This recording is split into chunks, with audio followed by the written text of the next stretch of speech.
the rhetoric in the society was such that the Antigua Labour Party was wasting public resources, and I felt that the members so concerned, my colleagues then, were gun-shy to increase taxes.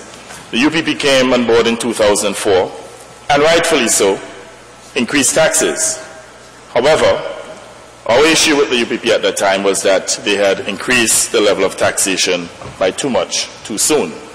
But we accept that indeed, that under the Antigua Labour Party, this country was undertaxed. In fact, when we were in government, we were only taxing about 16% of GDP.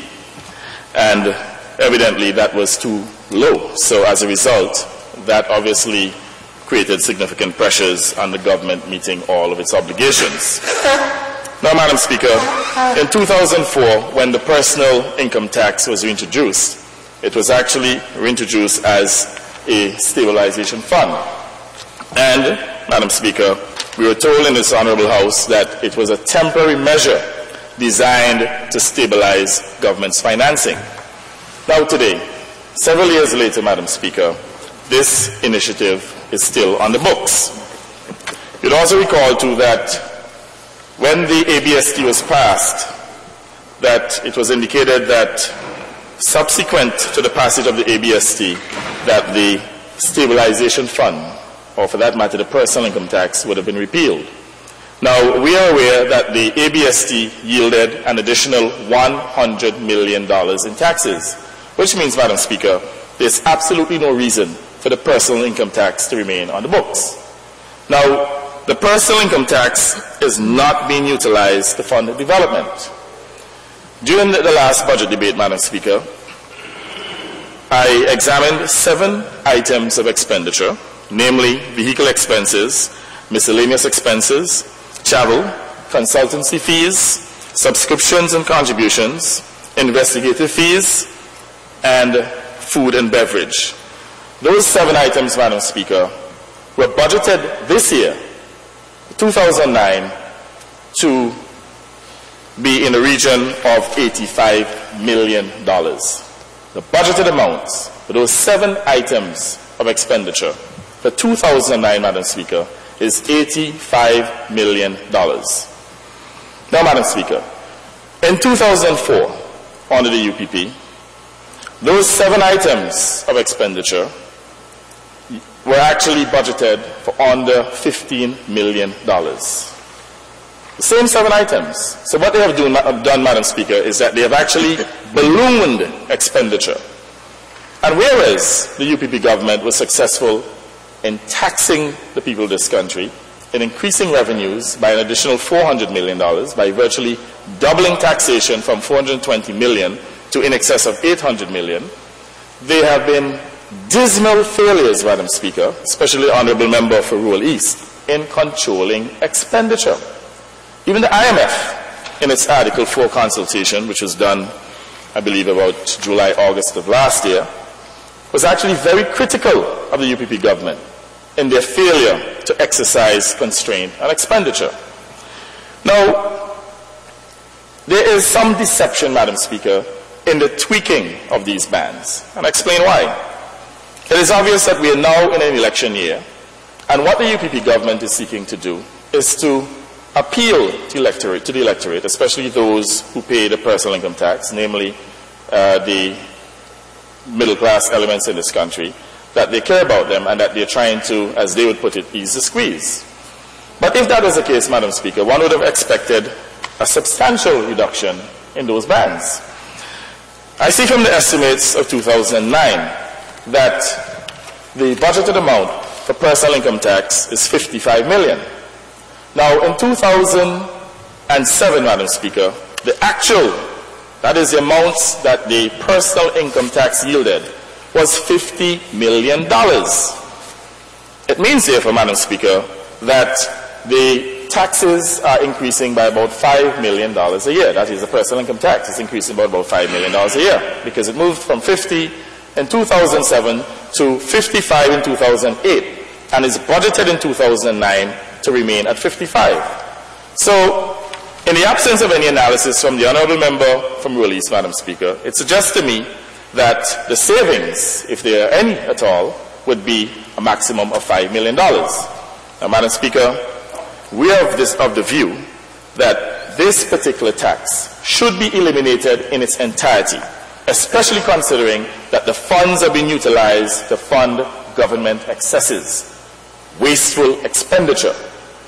Madam Speaker, today, on behalf of the Antigua Labour Party, I will give the people of this country a commitment that upon the Antigua Labour Party winning the next general elections, we will eliminate the personal income tax in its entirety.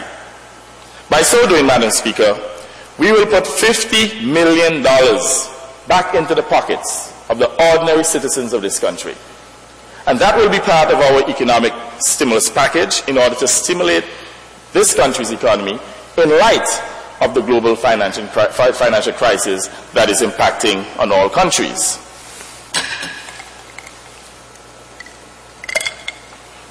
Now, Madam Speaker, we will eliminate the tax, but at the same time, we will not introduce any new taxes, because there will be no need to introduce any new taxes.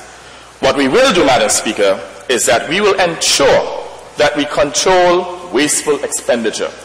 The $85 million, Madam Speaker, that is budgeted to cover vehicle expenses, miscellaneous expenses, travel, consultancy fees, subscriptions and contributions, investigative fees, food and beverage, we will reduce those, Madam Speaker, down to $30 million, thereby creating a cost saving of about $55 million.